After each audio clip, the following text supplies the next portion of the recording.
Kuya Daniel, I have to confess nga pala sa'yo.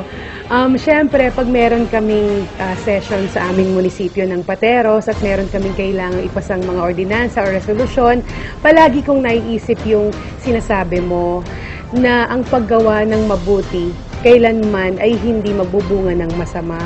So, syempre, may mga decisions ako na minsan na kailangan gawin at yun ang lagi kong naiisip. So, when I think of that, I feel stronger, I feel confident na yung decision ko isang ayon doon sa kagustuhan ng Panginoon. Yun lang yung lagi kong guide. So, once again, isa ka sa mga naging inspirasyon ko at sana ay ipagpatuloy ko pa ang yung mga magagandang nagagawa sa mga tao dahil talagang si God naman ang magbabalik sa iyo niyan.